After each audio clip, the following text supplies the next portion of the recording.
Olá, o Entrevistas dessa semana tem como convidado o professor Daniel Markovitch. Bem-vindo. Que bom, Caio. Eu agradeço a oportunidade de estar aqui, por acreditar na educação como a mola propulsora de grandes transformações e como o trabalho envolve tanto a escola estadual de ensino, como também o ensino superior. Então é fundamental estar pensando na educação em todos os seus âmbitos. Obrigado. E o tema da semana é Karl Marx e a educação. Bom, o senhor já mencionou aí exatamente as realidades que o senhor trabalha, né? Mas antes disso, gostaríamos de saber quem foi Karl Marx. Karl Marx, ele nasceu na Prússia, hoje Alemanha, portanto Karl Marx alemão, e é um autor polêmico. Com certeza o Karl Marx lança raízes de pensamento, inclusive seu método, porque nas suas investigações ele faz duas coisas que o diferenciam de muitos outros autores, que é com relação ao método de investigação e ao método de exposição. Ou seja, ele usa uma maneira de investigar as coisas na realidade e outra para expor o seu método, ou melhor dizendo, a maneira dele escrever. Ele é filho de pais de descendência judaica, sofreu algumas perseguições, em especial na Alemanha, e ao longo do tempo ele vai estudando, inclusive ele é rejeitado como professor na Universidade de Berlim. Então ele começa aí bastante polêmico, mas ele é um autor dentre os principais que a gente pesquisa, que é necessário ser colocado. Aliás, ele é pano de fundo de muitas pesquisas, como por exemplo de Saviani, de Miguel Arroyo, de Naura Ferreira Carapeto, pessoas que fazem a diferença na pesquisa em educação. Então Marx é bem colocado e bem situado por esses autores no mundo todo hoje. Apesar de polêmico, gera hoje muitas contradições. Aqueles que já dizem que seu pensamento está superado, muitas pessoas pelo que se chama de pós-modernidade hoje, mas ele é um autor presente, criticado muito, às vezes até quem pensa via marxismo é dito como ultrapassado, mas nota-se que nesse mundo presente, nesse novo liberalismo econômico, o neoliberalismo, a globalização, o pensamento marxista aparece fundamentalmente e determinando muitas coisas, em especial as coisas da educação. E como relacionar então a educação e Karl Marx? Se o senhor quiser citar os exemplos aí, o senhor atualmente é diretor de uma escola, né? O que a gente nota muito é que, assim, o trabalho, uma categoria fundamental do marxismo. Então, partindo do pressuposto de que a categoria trabalho é fundamental, nós temos notado isso no chão da escola em que vivemos. Na escola estadual, nós recebemos diversas famílias, diversos alunos em diferentes posições ou classes sociais. E aí é que nota-se principalmente a questão da classe social e do trabalho. O que é esse trabalho? O que significa a emancipação a partir do pensamento marxista? Primeiro é ter clareza dessas categorias e notar que o Marx ele analisou uma determinada sociedade. E essa determinada sociedade é a sociedade capitalista que visa o acúmulo de capital, fundamentalmente. Ao visar o acúmulo de capital, ela também pensa a educação como uma mercadoria que pode ser intercambiada. E ao pensar isso, a crítica que a gente nota na escola pública, fundamentalmente a escola pública democrática, aliás a única, porque de acordo com a nossa Constituição, a gestão democrática ela só é para a escola pública e não para as escolas particulares, isso foi retirado do texto original, mas nota-se fundamentalmente a formação da classe trabalhadora a partir da escola pública. E que tipo de classe trabalhadora, qual é o tipo de trabalho que ali está. Então, a ideia fundamental, quando se parte do topo dos programas de governo, nós vivemos hoje uma questão muito séria em termos de pensar a educação pública, que é justamente a questão do consentimento. Consentimento das investidas do Banco Mundial, enfim, no sentido de financiar a educação pública. Ora, nota-se o quê? Há um financiamento da educação pública, mas na ideia do Estado neoliberal. Um Estado que tira direitos, fundamentalmente. E ao tirar direitos, ele diminui a educação de qualidade visando uma quantidade, que seria o acúmulo, seria o preparo da mão de obra para as novas exigências desse mundo do trabalho. E com isso é a retirada de direitos sociais. E fundamentalmente se pensa hoje, a partir dos números de avaliação da escola pública, dar uma quantidade, dizer tantos estão na escola, tantos tiveram acesso, tantos tiveram permanência. A grande questão colocada hoje é qual é a qualidade do ensino público. Nós temos professores maravilhosos, mas aqueles que buscam por si a formação, aqueles que estão no ensino superior e dão seu retorno no chão da escola, buscando a sua transformação. Mas o problema é muito sério, porque as escolas com condições físicas precárias, os professores trabalhando em condições muitas vezes desumanas, e muitos alunos que ainda vão às escolas porque lá tem a merenda, porque em suas casas muitas vezes não tem o alimento de cada dia nesse mercado que temos hoje. E a questão da pouca informação em relação à sociedade? Karl Marx teria algo a nos dizer sobre isso? Eu não tenho dúvida. Marx diz muito. Aliás, ele diz até que se o marxismo, que se diz por aí, fosse dessa forma, ele mesmo não seria marxista. Mas, Caio, a respeito dessa pergunta, é fundamental observar que informação, sim. A sociedade atual preconiza de que nós precisamos de cidadãos com bastante informação, mas informação sem reflexão, ou seja, aquela informação rápida como o mercado exige, uma mercadoria que apenas circule rapidamente e que gere lucros. O que Marx estaria dizendo é que seria necessário, a partir da teoria crítica, fazer com que o cidadão pense, com que o cidadão reflita e problematize a realidade para transformá-la. É a partir dessa realidade que são passadas muitas coisas como professor apenas mediador, que não seria mais aquele tripé, conteúdo, professor, aluno, problematizando o conhecimento, mas sim passando aquele conhecimento apostilado ou apenas dos livros didáticos, sem a grande intervenção necessária do professor crítico, mostrando a realidade e fazendo perguntas, muitas vezes elas sem muitas respostas para fazer o aluno pensar criticamente a realidade, pensar de que ele não pode ser um sujeito alienado, um sujeito que não pensa, que não reflete.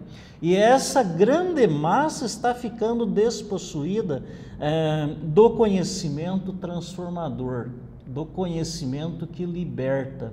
Então a teoria marxista, Caio, aí viria a contribuir muito para que, a partir do professor com os alunos, a realidade fosse problematizada, que se observasse a exploração do mundo do trabalho, que se observasse que essa massa de informação é uma massa para exploração, portanto ela estaria aparecendo como um adestramento para ser mansa, para ser obediente à vontade do capital, dos donos do poder, dos donos do capital. Portanto, a boa formação hoje seria aquela formação que forma para a obediência. E assim não geraria problemas dentro das empresas. Tanto é que tem muitos empresários que dizem: ensina o aluno a ler e escrever bem, fazer as 4 operações e me manda aqui que o trabalho eu ensino. Ou seja, não é um trabalho para emancipação. A grande questão que o Marx nos permite colocar é a seguinte: um desempregado quer emprego? Sim, ele quer emprego. E um empregado gosta do trabalho? Nem sempre. Há muitas contradições aí. A grande maioria não gosta do trabalho. Por quê? Porque o trabalho não é realização, ele é exploração. É ali que, por meio do salário, por meio da força de trabalho, se extrai a mais-valia, que é um termo para o Marx fundamental. A mais-valia nada mais é que o lucro gerado a partir da exploração do trabalho realizado pela classe trabalhadora. É a classe trabalhadora que gera a riqueza da burguesia. Um outro termo, um conceito-chave é a questão de luta de classes. A escola também serve, nesse sentido da sua análise, como luta de classes? Sem dúvida. Ali se deparam as grandes questões que começam a serem colocadas pela burguesia a partir da Revolução Francesa de 1789. Ora, os burgueses, na época, eram trabalhadores como todos os outros. A grande questão é que eles tinham poder econômico e, ao absorverem também o poder político, eles, de alguma maneira, se separam da radicalização da Revolução e conservam para si o poder, então. Concentram em si o poder político e o poder econômico. Ora, isso se alastra para o mundo e na presença, hoje, da burguesia e do proletariado, a gente nota então a luta entre aqueles que possuem os bens de produção e aqueles despossuídos dos bens de produção. Ou seja, numa análise marxista, o homem que num primeiro momento transformava a natureza e produzia um bem para si, ele passa, nesse novo entendimento dessa luta de classes, a não ser mais o dono daquilo que produz com a natureza, porque uma classe mais elevada, chamada burguesia, mais culta, por assim dizer, muito rapidamente, se apossou dos bens de produção, ou seja, de toda a infraestrutura, e produz a infraestrutura, que nesse caso é a escola, é a igreja, enfim, tantas outras questões. Mas, ao fazer isso, essa classe burguesa, ela se apropriou da mercadoria produzida pelo trabalhador, pelo simples trabalhador, que transformava a natureza para o seu próprio uso. E aí que reside a questão presente da luta de classes, na retirada da propriedade da mercadoria. Ou seja, o trabalhador, ele é assalariado. Assalariado significa o quê? Receber um pouco para fazer algo que não vai lhe pertencer. Aí que entra a questão da alienação, que é um termo que levaríamos horas debatendo, Caio. Mas, na verdade, aquele que produz a mercadoria não é mais o dono dessa mercadoria. Essa mercadoria pertence a um terceiro. E aí há a exploração. Entra a exploração da mão de obra, por conta daqueles que possuem os meios de produção. E é aí que se insere, então, a luta de classes. Ora, em síntese, poderia dizer, são os ricos e pobres. E aí a gente nota o seguinte: uma escola particular, até o final do ensino médio, para uma burguesia abastada, mas quando ela vai buscar, por exemplo, a medicina ou outros cursos, ela vai buscar na escola pública, que é a universidade pública. E, por outro lado, os egressos da escola pública vão ter que procurar faculdades particulares, universidades particulares, ou enfim, via ProUni, enfim. O que aconteceu aí? Aconteceu que a educação também foi transformada numa mercadoria, de alguma forma. Nota-se, no Brasil, fundamentalmente, a grande explosão da questão particular na educação. Os planos, o de 9 de janeiro de 2001 já preconizava isso, o atual também preconiza dessa maneira, abrindo muitas janelas para a questão particular, para a iniciativa privada, porque a educação um bem lucrativo. Essa ideia do Banco Mundial também de delegar a parte e uma forma de se ganhar dinheiro com a educação vista como uma mercadoria, por isso a ligeirada. Muitas vezes o cidadão não tem os mesmos direitos de uma educação de qualidade e aí surgem também cursos muito rápidos como EAD e que certificam, mas certificam com que qualidade, com que mensuração? Isso não é uma crítica fundamentalmente dizendo que EAD não seja um bom curso. Acredito que os professores também têm cursos muito bons.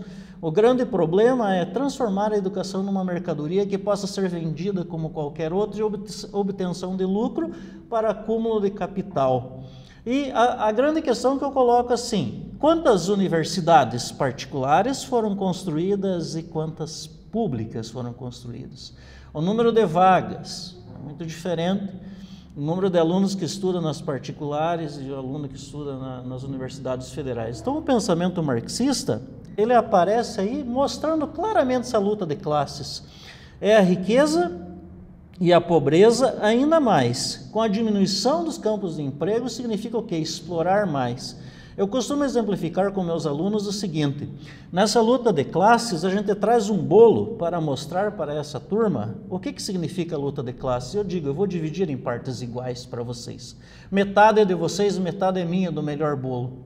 Está bem assim? Vocês concordam? E eles vão dizer, não, nós não concordamos, mas porque estão numa sala onde está sendo problematizado o conhecimento, o saber. Mas do contrário, na prática, ricos cada vez mais ricos e pobres cada vez mais pobres. E aí a gente enxerga, a gente tem um olhar sobre essa luta de classes e nesse sentido o pensamento marxista é fundamental para problematizar, para trazer à tona a crítica necessária na busca da emancipação.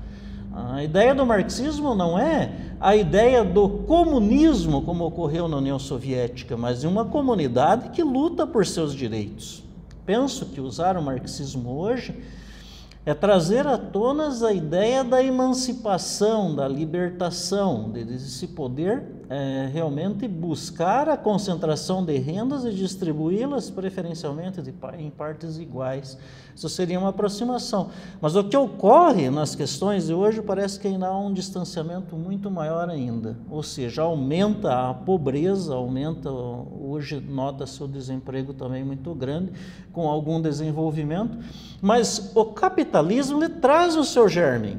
A questão da crise, e parece que o capital sempre está em crise, e quem paga a conta geralmente são aqueles mais pobres, quer dizer, a classe social proletária, a classe trabalhadora, que por meio do trabalho paga as dívidas e mantém a burguesia bem instalada nos seus postos de poder.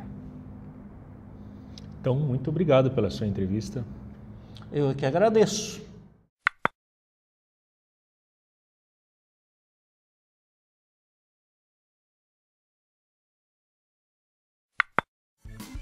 Se você gostou desse vídeo, clique em gostei logo abaixo dele e ajude-nos a divulgá-lo. Aproveito para te convidar para acompanhar as próximas entrevistas que serão publicadas neste canal. Para acompanhá-las, clique na palavra inscreva-se que você vê aí na tela. Até mais!